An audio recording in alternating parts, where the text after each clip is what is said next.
Okay, welcome everyone. We are, Thursday, the Thursday before spring break. So final graphics lecture, I guess, before everyone gets some time to relax. Hopefully you're going to fun places and so on. Question or stretch? Yeah. Yeah, question. When you say you're recording the lecture, are you making those available to us anymore? Yeah, they are on the website pages. So let's see. Let's make sure they are visible. So if I go here, let's pick a lecture day. I think lecture 6 should be around. Here's the YouTube link for it. Usually I do better and embed it. So let's go to lecture 5. Whoops. What did I do here? Lab 5. Lecture 4 or something. Yeah, usually it gets kind of stuck down here somewhere. And it's just the audio of whatever I talk through. Yeah, if those are helpful, I'm just going to keep doing it, but let me know if I can make it more helpful in any other way. Okay, yeah, sorry about that. Other questions? Let's see, let's just jump into the logistics. Today I'm going to talk a little bit about lighting. Some of these are from our favorite website, learnopengl.com, and sort of walk us through some lighting examples, and then you'll get a lot of the time today to play, I guess. Here's our warm-up. So basically, lighting and computer graphics, there's sort of one equation, I said, to rule them all. And this is how light is sort of calculated in the real world. So sort of simulate how light sort of hits a surface, bounces around, scatters, refracts, and so on. It's a big equation, and it's not too bad. If you actually go to the Wikipedia article, they sort of explain what each of these symbols are, how they're sort of accumulated together in this integral, and so on. But what's nice is we can choose little pieces and parts to implement and get some sort of realistic lighting effect. But this is sort of the top equation here, just for fun. Okay, so today is all about lighting. Last lecture we talked about textures, this idea of how do I get some image to wrap around a triangle. That meant a couple different things.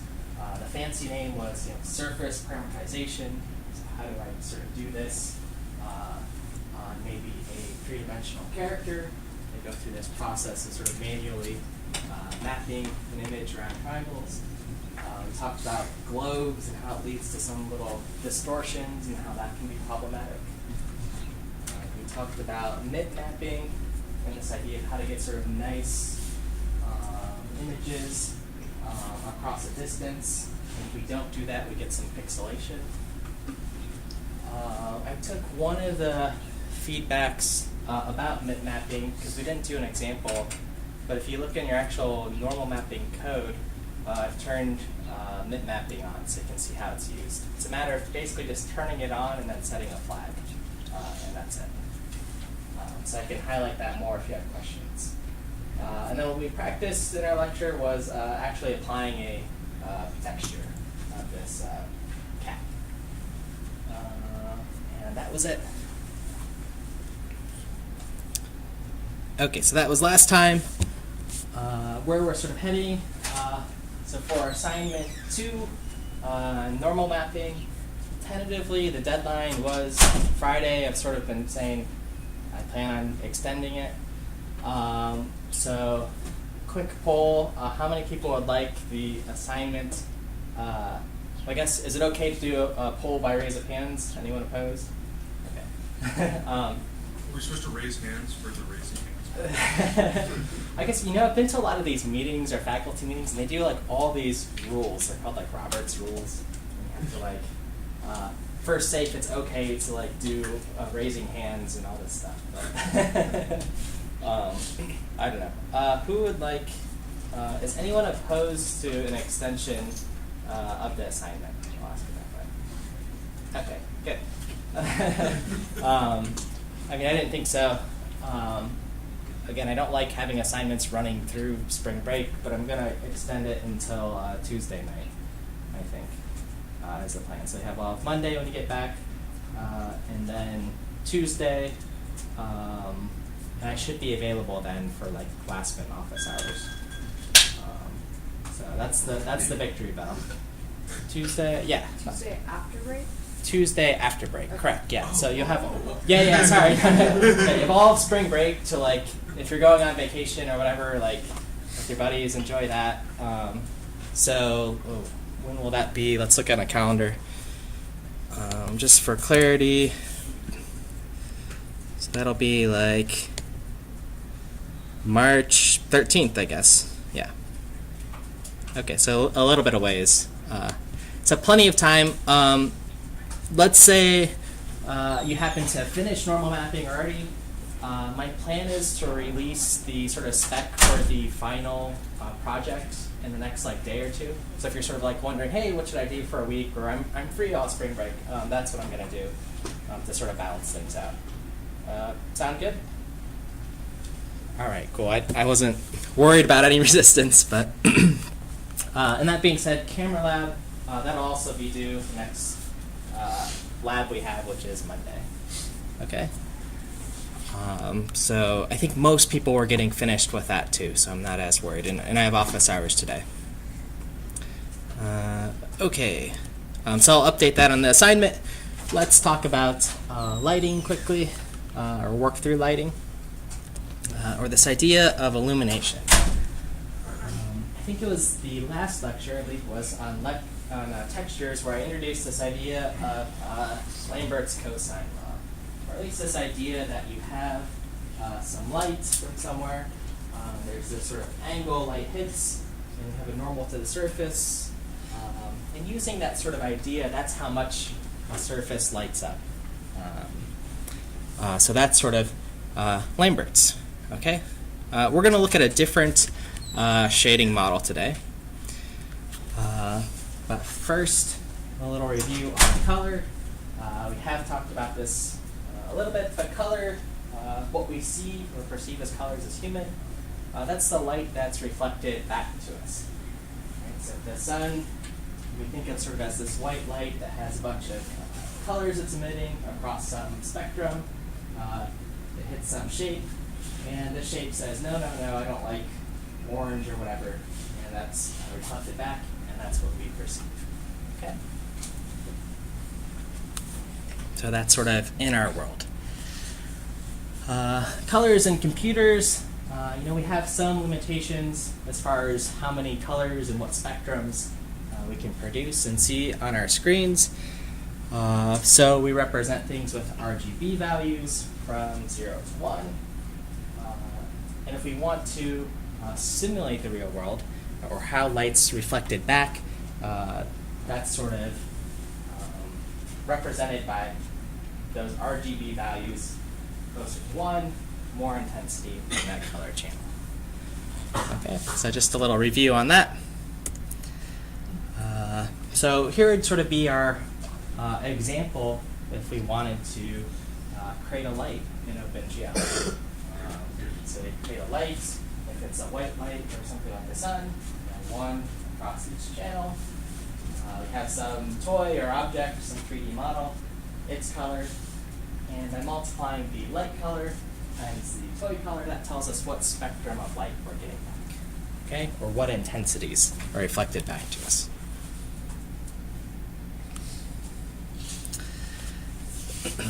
So today we're going to learn how to implement one of these sort of shading models or lights in OpenGL. In the old days, in old OpenGL, old graphics hardware, the process was pretty much, you said enable lighting with some GL enable lighting command. If you created lights, you had GL underscore light 0, light 1, and so on, and you positioned them around, and then OpenGL colored things. Okay, and that was it. And that's pretty much the same process we'll do, except we're doing this work of figuring out where our lights are and how to color them in our vertex and fragment shaders, right? Because that's our graphics pipeline.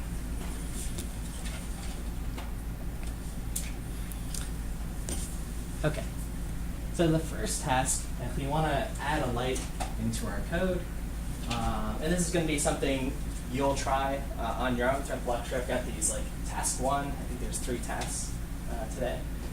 But the first one is just to send some uniform variable into our shader. So there's this light color, and its value 1.000. That's a red light. Okay.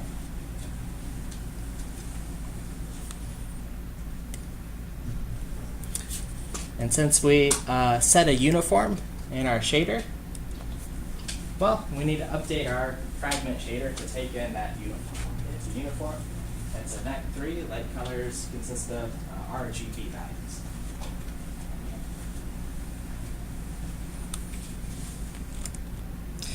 And then finally, if we want to apply that light, we multiply in that light color by our current colors.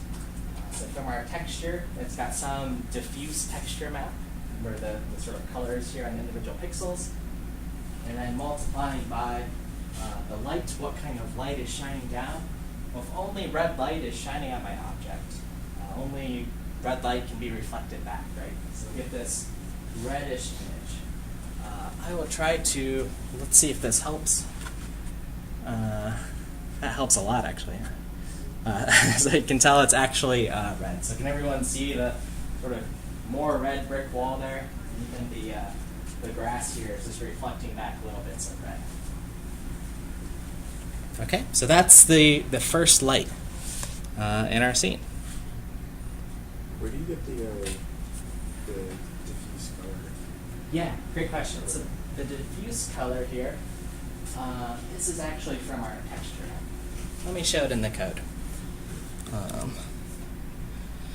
Look at all these, too many tabs here. So CD in class 7. So I'm going into our shaders and our fragment shader here. Okay, so this is the starter code that you guys will have to play around with. And let's see. Okay, that's as big as I can make it, I think. Oops. So here is our diffuse map, or those diffuse colors.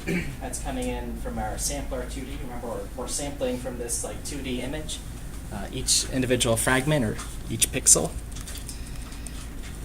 And then the diffuse color, where I use that variable is, well, it's a vec3, some colors. Diffuse color is a texture. Texture is taken samplers, and what coordinate? What individual coordinate are we at? So remember, the fragment shader is sort of running, if we've got a 512 by 512 texture, whatever 512 times 512 is, a bunch of times for each of those individual fragments. And then figuring out how to color this. Okay, great question. I like these kind of questions.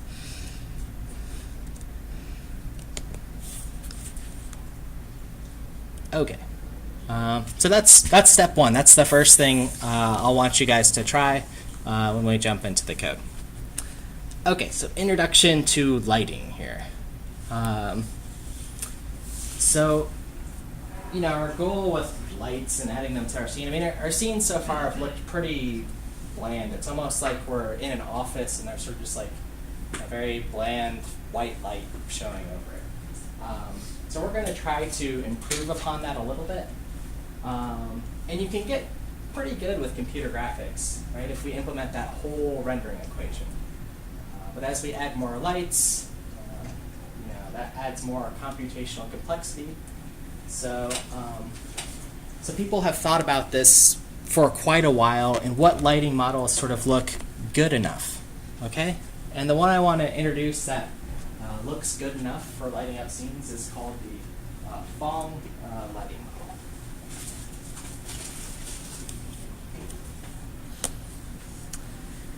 And the goal of the Phong lighting model is to sort of take a few components of how things are lit in the real world, and we just simulate those.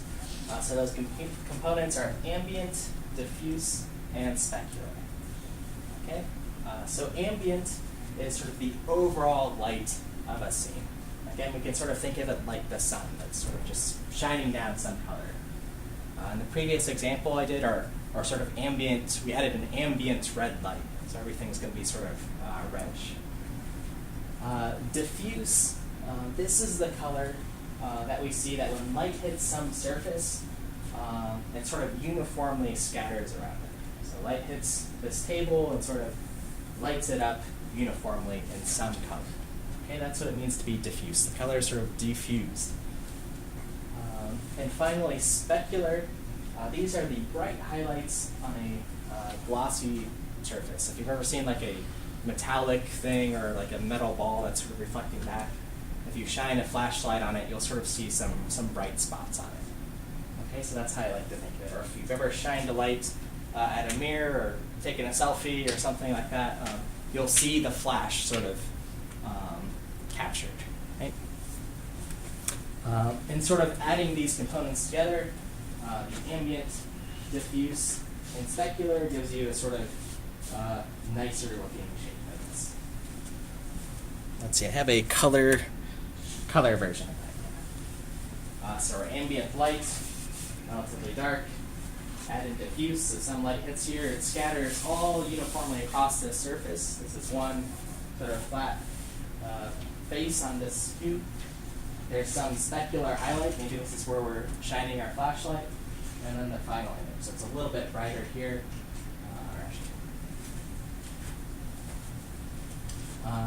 And here I have same things. And another way to think of ambient, diffuse, and specular. Ambient again, like the sun. Diffuse, how bright some face is. How much do I uniformly light up this face? Versus if you can kind of see on this cube, this is pretty dark. So this means our light's probably somewhere in front of it. Okay.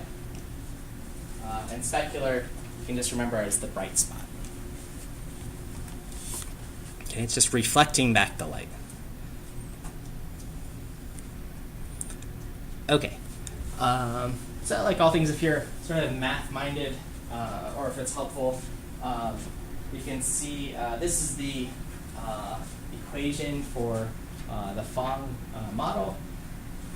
All I want to say about this, so you can sort of study it more, is that there's some summation of each of those components, and that gives you your final color. Okay, so that's there for if you're sort of curious.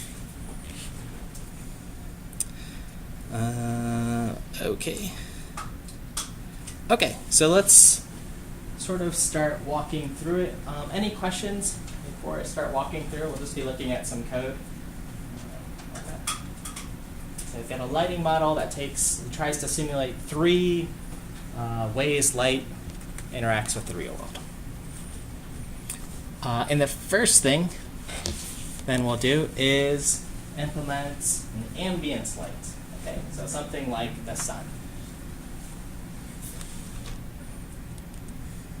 Okay, so your second task will be to implement an ambient light. We sort of already did it with the red light before. But what it's going to take in is some intensity value. So you can think of this in a room as sort of one of those, rather than just an on-off switch that you flick, but one of those sliders that you can sort of turn up and down. That's your ambient intensity. Okay. And if you want to use uniforms, remember in your shaders, you need to pass in a uniform value. So how we're doing that is set uniform, one single float, whatever we call it in our shader, ambient intensity, and that value. And I set it to 2.0. So we'll see what that looks like. That sounds like an intense light. Because what we're doing with our ambient light, sort of bullet 3 here, is we're multiplying that value by our final color. Okay, so if we're multiplying everything by 2.0, everything's going to get twice as bright. And you can have some fun today sort of cranking that all the way up or all the way down. Yeah, question? Would it make sense that that value is usually between 0 and 1? It depends what you're trying to do. If you're trying to brighten up the scene, like let's say we're in like a scary movie or something, and it's supposed to be sort of like dark and so on. Maybe you want that value like 0.1. So even if it's like a room like this, all of a sudden it becomes dark and scary. But if there's sort of a 4th of July celebration and there's fireworks going off or something, maybe you want to intensify or really brighten things up. So this value can sort of be whatever. Okay. So there's no like set scale of like max brightness versus. Right, yeah. Now if we sort of think about RGB values, right, they're between 0 and 1. So if we multiply something and it goes more than 1, we can sort of just clamp it there. The shader, if you pass in a value like, I actually don't know, if you pass it in like 5, 5, 5 for the color, I think it'll just make it really bright and clamp it. Let's see, I think on the next slide we'll have our results. Yes, yeah, okay. So this is what it looks like with an ambient light. So it's sort of, however you want to think about this, the sun got really bright, or 4th of July is, sort of occurring here with sort of fireworks exploding in white light, but it gets really bright there, right? And we can sort of see how it's lit up the scene. Okay, so that's what the ambient light's doing, that intensity. We're just multiplying all the colors by 2.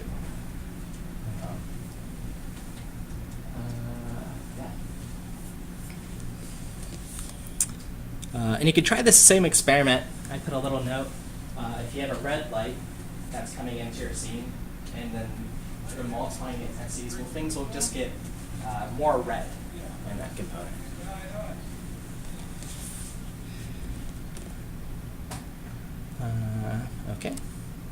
Okay. So one way we can sort of think about ambient lights, or this is sort of a cheap version of what they call global illumination. And these models can sort of get very fancy. So I have a little GIF here of sort of a nice, like, illuminating the scene with different colors and multiple lights. This is just the start of walking towards that. In the Learn OpenGL tutorials, they actually show how to create multiple lights. So here I'm counting, roughly, I think there's 1, 2, 3 sources here. So again, you can sort of play around with that if you want. And we're not going to be too far away from creating some scenes like this. If we actually look at it, there is some sort of specular reflections going on here. The ambient light's coming out from these light sources. And it's normal mapped. So we'll know how to do that by March 13th. Okay. So in our Phong model, we've done the ambient light. The next component is this diffuse lighting. So light hits a surface, and it needs to sort of uniformly light it up. Okay, so it's sort of showing the cube with each of those faces. Each face of those cube sort of brightens up.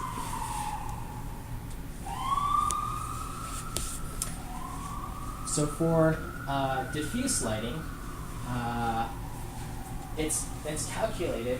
How do we figure out how bright to make some surface or some plane? Well, it's based on where the light source is. We have some light source that's coming in at some angle, and based on the normal of that surface, that's how much we light up the surface. Okay, so if I sort of grab my light here and I bring it down to the side, what's this angle? It's perpendicular to this normal, right? So if I take the cross product, so where light's coming in to this normal, cross product of something that's perpendicular sort of says 0, right? That's the value returned. So not much light's hitting it. On the other hand, if I take this light and it's directly above this surface, and I take the cross product, get the angle, I get 1 back, right? So if I get these values 0 and 1 back, maybe I can use those for color values and sort of multiplying in either a 0 or 1, light it up or not light it up, or some range in between. Okay, that sort of makes sense with the idea of normal mapping that we've done. Questions on this slide? To be thinking about it.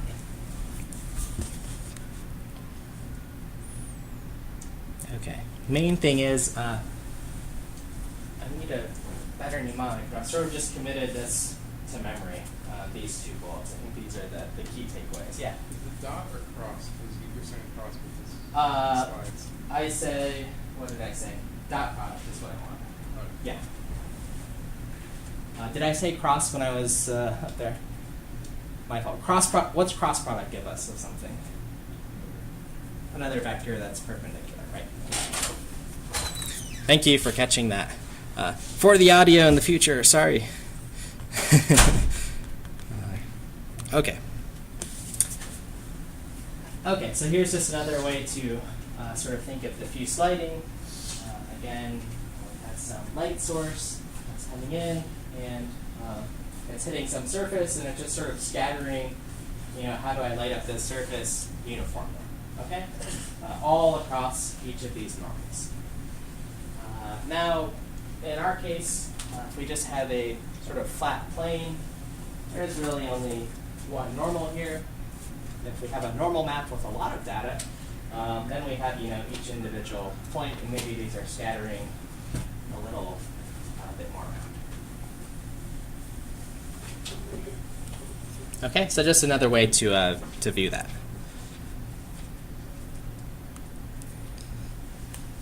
Okay, so if we want to implement diffuse lighting, we need a few tools. We need that normal vector that's coming out perpendicular from our triangle.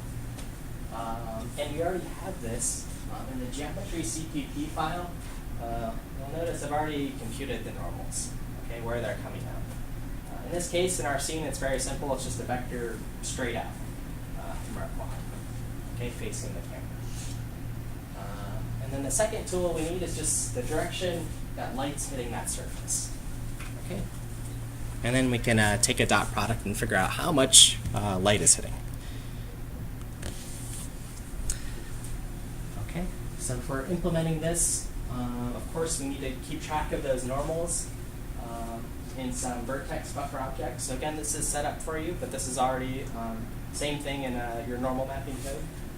This is where I took it for. So we created a buffer for 4 normal maps that we're using in our scene that contains positions and, importantly, normals.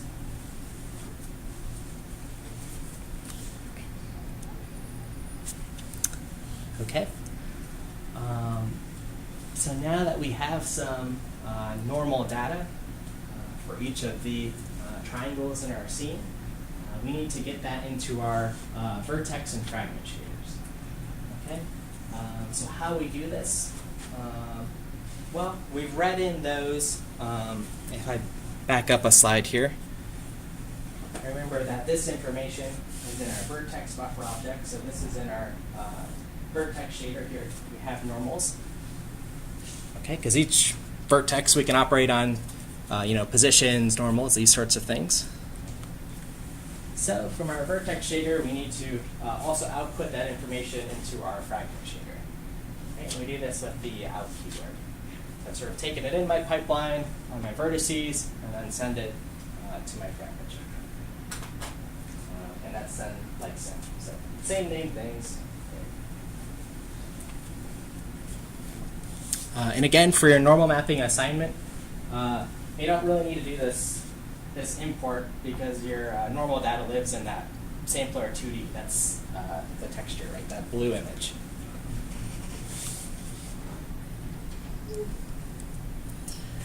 Okay. Next step is we need to figure out the fragment position. That is the thing that we're trying to color in. Okay.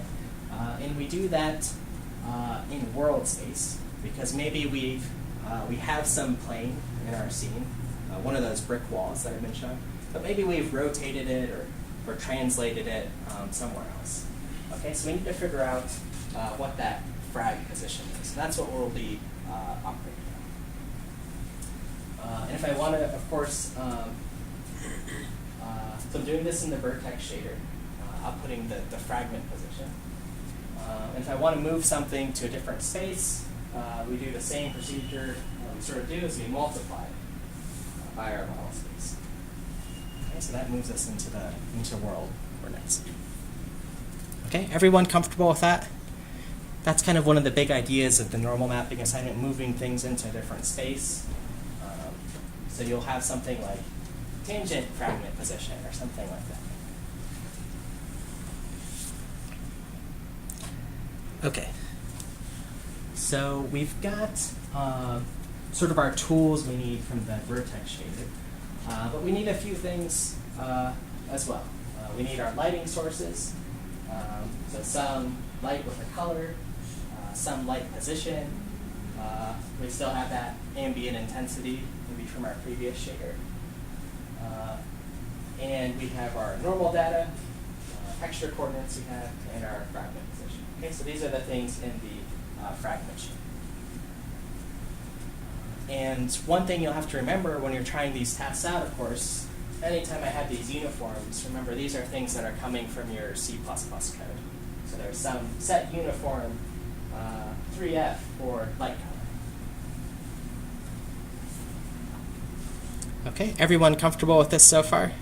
So we've set up, we have our normals, we have some light, it's got a position, a color, and some intensity. Okay, so I'll read through this and then I'll sort of show the code and the high level what our goal is for computing diffuse light, so light that comes in, scatters across the surface. One thing we typically do, and you'll see this a lot in code, is to normalize your values.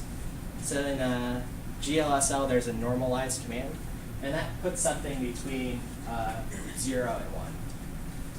Okay, so if I have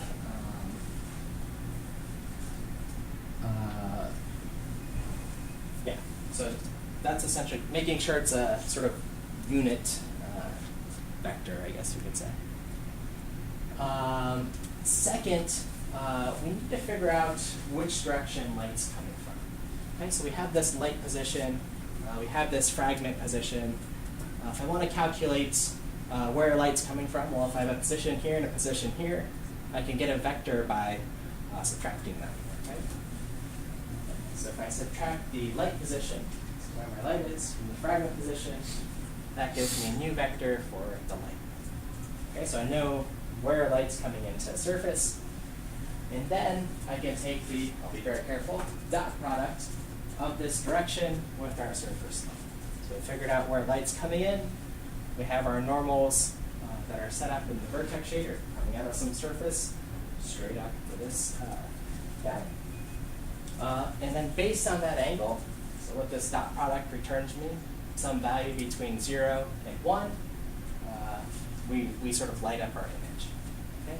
1 means the light's right above our surface, hitting very direct. 0 is the light's down here, sort of shining and not hitting the surface. That's just going over. And then, if we want to actually apply that light, we multiplying the diffuse color by some intensity in our color. Ooh, that's a lot. Let's, and this is small. You'll be able to look at it on the on your screens when you're looking. But questions on this process? Again, we have some normal coming out of a surface. We figured out which one we're trying to light up. That's the fragment position. We know where our light is. We compute a vector by subtracting 2 points and take a dot product. Comfortable with that? Yes, yeah. That's the, you have like an intensity value basically? Yeah. When you're doing that dot products, like how bright your colors want to be? Exactly. Yep. Yeah, so this is going back to the normal mapping sides we looked at. We're just trying to figure out how dark or light do I want to make some pixels. In this case, our examples are a little bit boring because we only have one normal. That's where the normal mapping is cool, so we'll have a lot of little values that we're trying to lighten and darken up. But you're exactly right. Almost any time you're taking a dot product with some normal, you're trying to figure out some intensity value in computer graphics, which is it's kind of a cool trick. I like this stuff because I took linear algebra classes and it's like, how do I apply this? It's like, oh, ta-da! That's just kind of cool. Okay, so here's the full main code if you sort of get stuck. That's a lot of steps, and you can see how this sort of normalized used, how we get a vector. Again, folks in the back, sorry this is small, but this is for you to view on your laptops.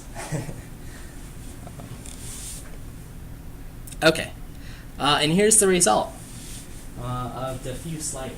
So I have some white light here that's hitting our surface. And sort of comparing the left, here's our boring thing with some diffuse lighting. It's starting to look a little bit better. Like I feel like there is a light, and it's at my camera right in front, and it's making the surface brighter. So yeah, I think that's pretty good. We'll talk about how we can make it better in the next step, adding that specular highlight. So almost like our camera has a flashlight pointing at a different surface. Okay, but before I move on to that, questions on the diffuse lighting? No? Okay. Okay, so the rest of this stuff for the Phong lighting model. We need the sort of view direction. This is our camera, right? It said something about sort of shining a flashlight. The surface normal, we've actually already got that for our shape. The reflectance properties, so how like shiny something is, or how specular it is. And we already have the color of our light source, just the white light here. Okay, so specular, or sort of grand finale for computing the Phong lighting model. This is based off of, again, the light, the angle. So if I'm shining a flashlight on some surface, how bright that spot is, and where it hits off the angle. Okay. So the light's strongest based on where light hits some surface. So in our diagram, I have a light here. It's sort of shining at an angle, and it reflects off on some surface here.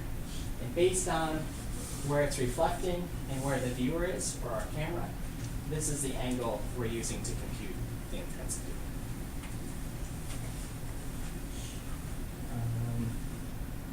So we call this the reflection vector. Let me let that sort of sit there for a moment. Question, yeah. So why is it that it's the angle between the normal and the reflection vector that creates intensity? Because it looks to me like, you know, if you had like something that was closer to like the vector that like your view is coming from, it should be more intense, rather than the normal vector which is just pointing straight up. Let's see. So if I'm why is it this angle instead of like this angle or something? Or, I guess as that angle gets smaller, does it get more intense? Is that what we're talking about? as this angle gets smaller, the angle is getting smaller, then the dot product's getting bigger, right? So it gets more intense. Okay. Yeah.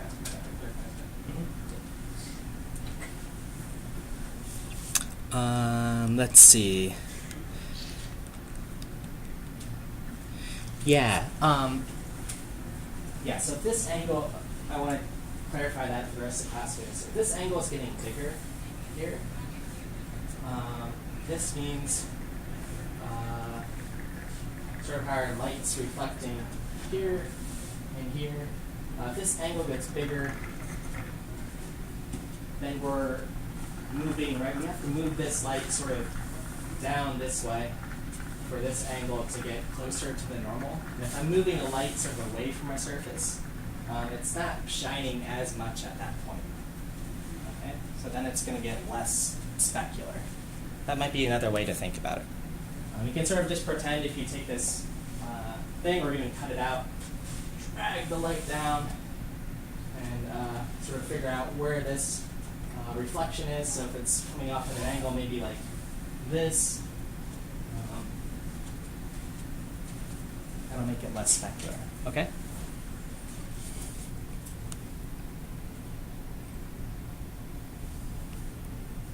Okay, so how to create that reflection vector. The reflection vector is created by reflecting light around the normal vector. That's what we'll be doing in our fragment shader. And we'll also have some sort of constant value for the specular strength. So how strong is that flashlight? There's sort of different examples here of trying out. Where 256 is pretty strong, so there's a very bright, or particularly bright spot here. That's small and sort of concentrated. You can think of it like a focal point. You're focusing in your flashlight on a particular point.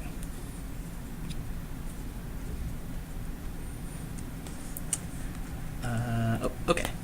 So I said we need the view position. So where our sort of camera is. So we need to send in a view position into our fragment shader. Luckily, we have our model view projection matrix of each of those components. So there's a uniform for view. And then there will be a value for our specular strength. That's just the fixed value I put in. You could also send that in as a uniform if you want to sort of play with these things. And then we need to figure out the view direction and the reflection vector. So my view position, my camera is fixed right now, 0, 0, 0 in this scene. That's where I'm viewing from, sort of straight on. If you want to move your camera around or add this to your camera code, this is your eye position, where you're sort of moving around the view. Then the view direction is the difference between, well, where your view is and that fragment. That gives you a direction. Sort of same trick we used before. And then to get the reflection vector, there's a nice reflect. So reflect, light direction with our normal, and I've inverted the light direction.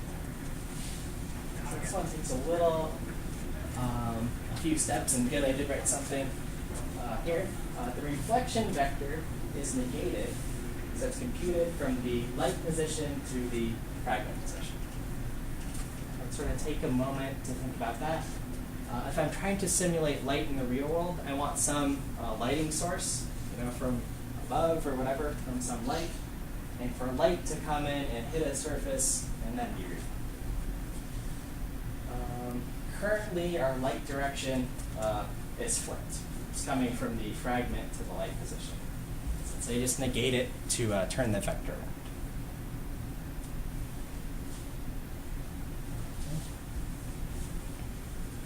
If you can at least accept the idea that you want light to be sort of reflected from light to fragment and then bounce off, that's the takeaway.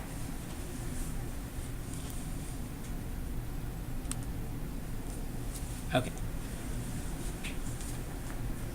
So once we know what the reflection direction vector is, say that a couple times, then we can figure out how powerful or how much specular light it is. So that's this first line up here, where we're taking the dot product from our view direction, where we're seeing things, with that reflection direction vector. Now typically to compute the specularness of something, we've sort of clamped the value. There's a max function here that's taking this dot product to some power to 32. So at most it'll brighten the pixels up by 32 RGB or whatever. Okay. So that's it for computing the specular component. And then once we've got it, we multiply it through. Okay. So in our sort of lighting equation, we have the diffuse light plus the ambient light plus the specular, and we multiply our lighting to our diffuse color. So figuring out how bright or dark to make each of those pixels in the texture. Yes, yeah. Could you explain the first line of code one more time? This one. Yeah. Okay.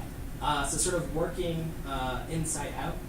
So the dot product of the view direction and reflection direction gives us some value between 0 and 1. We take a max, so let's say we get some value there of 0.5, between 0.5 and 0, 0. That gives us 0.5. If we get a negative value here, well, it basically means don't light anything up. It doesn't really mean anything, so we just take 0. So make the pixel completely dark. And then just our power function. So I get some value like 0.5. 32 is a value picked from here. So something in the middle of like sort of how specular to make something. So you can sort of just play around with these values. But that makes that value 0.5 to the 32 or whatever. And then that gives us some, let's bring the code up. Some float for how specular things are. So maybe a value like 0.1275 or something, and then that's what we're multiplying in our equation. So make everything just a tiny bit more specular. Yeah. Question? If we didn't default to 0 and it was negative, could having a negative specular affect, like how would that affect the selecting? That's a good question. My guess, I guess I didn't try it, is it would maybe invert things and make it, instead of having a specular effect, it might make it darker, right? If it's decreasing values, because in our lighting equation, we're sort of accumulating light, right? That's why we're adding. Again, I sort of slipped this in and said, hey, here's the math, for the following model where we're accumulating things from some interval. I think it might make it a little darker. Yeah, Ben? I was going to say for this one, if you get rid of the max, it's just the power, or to increase the power, then we can fix it with Let's see. Let me think about that. That's interesting. So if it's coming from the opposite direction. Like if the dot point were negative 1, like say, Yep. it would raise it to 32. So whatever it is, it would be positive. Oh, yeah. That's true. Yeah, that's true. So I guess, yeah, in this case, we're just safe, all of these. That's a good experiment, though. If you just, comment that out, make it negative 0.5 or something and see what happens. My guess is it's either going to have the inverting effect where it's almost shining like a light on stuff that makes it darker. That might be a kind of cool effect. Sometimes in graphics, you get a cool effect just by messing around and making a bug. So I encourage that if you get something crazy. Take a screenshot and sort of save it. So, yeah. Okay, let's see what it looks like in our final scene. Other questions before the big reveal? I think, all right. So this is the specular lighting. I think you can see fairly clear depending on how far back we are. There's sort of a highlight here on our surface. So it looks like someone's kind of flashing a light in there. I said I sort of know it's working because these walls are perpendicular and there's no like bright spot there. So again, sometimes in graphics it's hard to figure out like, is this working? And you can sort of troubleshoot it like that. So something that's totally perpendicular doesn't have any specular highlights. Okay, so yeah, question. Can you choose which textures will have that specular light on it? Because a brick wall isn't gonna shine. Like if there's a glass window, that'll reflect, but a brick wall won't. So that's a really good question. I'm gonna show you how to do that. Well, I guess I'm not gonna. I'm gonna show you where to do that. So the question. Well, first, here's all the code. Again, you're not gonna see it, but here's what my shaders look like. So I'm not saying like copy and paste this in the next hour. Like actually try it, implement it, and so on. If you get stuck, you can reference that or whatever. Let me hop to address your question. So this idea of brick wall, right? if we're trying to simulate the real world, a brick wall doesn't really shine or reflect back light. So the idea is you can have these specular maps. So in the same idea that we have normal maps which have properties, here's like a wood crate, and this is from the OpenGL site, so you can follow this. I have this material, here's wood, and then it has like a metallic structure around it. And then I have a separate texture map. So it's sort of, you can imagine laying this on top. But what this is telling me is how specular is that texture. So if it's very white or lighter shade of gray here, much more shiny. If it's just black here, no reflectance at all. And then I use this data to figure out how specular it is. And if I overlay it on here, it's a little hard to see, but you can see this is kind of more shiny on the edge, and this is still like a matte, not shiny surface. So that's cool. I would encourage to try this. I did include the PPMs, so at some point you want to try that. Loading up 2 textures, and then only computing basically doing a lookup in your texture course, say, hey, is this value black? Oh, it isn't. Okay, do that whole specular component for that specific fragment. That's a great question, yeah. So you just always have to sort of duplicate your textures, like you have to have one regular, one and one. I guess, yeah.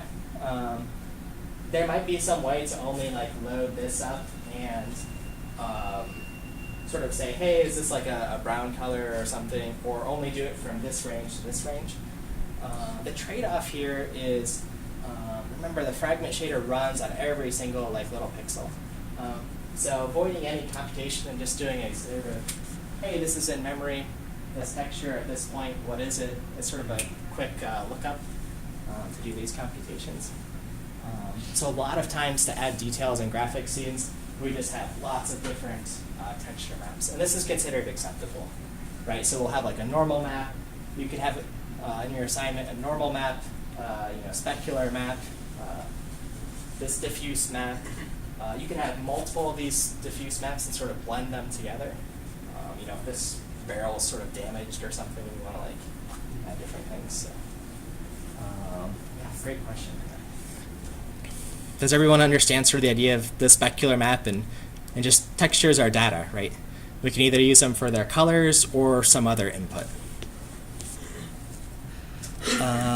Okay, so just a few quick lighting notes. This is something worth noting. Again, this is on the Learn OpenGL site as well as every textbook on graphics that our fog lighting, this is done on the sort of per fragment basis for each individual pixel. This is what we're doing today.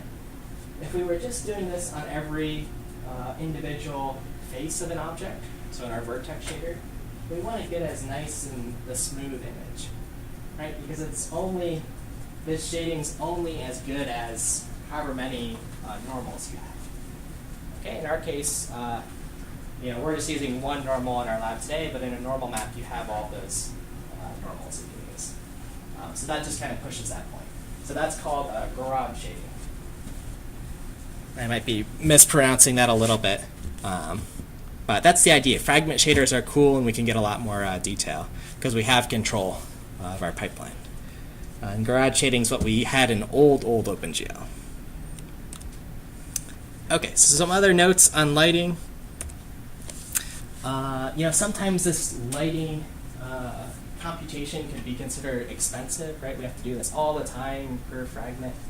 So sometimes what people do is they compute what's called a light map. So another way of just loading another texture. They sort of pre-compute the lighting. So here's something without lighting, and I say, hey, what would this scene look like if I put a light here and here? They made it sort of dark and mysterious. They get another texture, and then they sort of just blend that with the original one. So that light map would have sort of white or black pixels that are sort of blended in here to make it appear colored. Okay. So that's a nice little trick that's also common. But then you can't move the light at all. But then you can't move the light at all, yeah. So it's sort of a good enough, maybe. if you can pre-compute this. A lot of old games did this. Nowadays, games are moving towards that GIF where I showed, where everything's sort of dynamic. But you know, for a phone game or something, or maybe a game you're playing on the browser, you might still use this trick. In fact, you will use this trick. It's still used very often. Okay, so that's a little thing on light maps, some more textures. There's different kinds of light sources, again, trying to simulate the real world. We've sort of talked about ambient and this idea of a directional light, right? We've computed a direction vector. There's sort of these point lights. You can imagine just a light bulb. And we haven't talked about the sort of attenuation. That is, how does light, right? One of these lights in our room doesn't go on forever, and if I turn this light on, it brightens up the whole world, right? It sort of fades over time. So, you know, it might have some distance. So these are these other ones. Area light's sort of the same thing, like a fluorescent light. Emissive objects, you could think of like a lightning bug, or something that's emitting light from it. Flashlight, neon lights, those kind of things. Okay, and if you do have extra time, try this out. This would be fun. Okay, so your task today is to play. I think that was largely the feedback from the last survey I got, more in-class time to play around with things. So this is half a lecture, and you get half the time to play. So I have a repo from the Graphics7 page where you can try this out. It's basically just got empty shaders and that brick scene. You know, try those tasks 1 and 2 first. Just make it everything red. You know, create a red light for fun. And then you can add diffuse lighting or specular. You could do them in either order, just to see how the scene changes. And then for today, your sort of credit for your in-class activity, you know, just upload a screenshot of what you achieved. Did you make a red scene? If you didn't do anything, say why.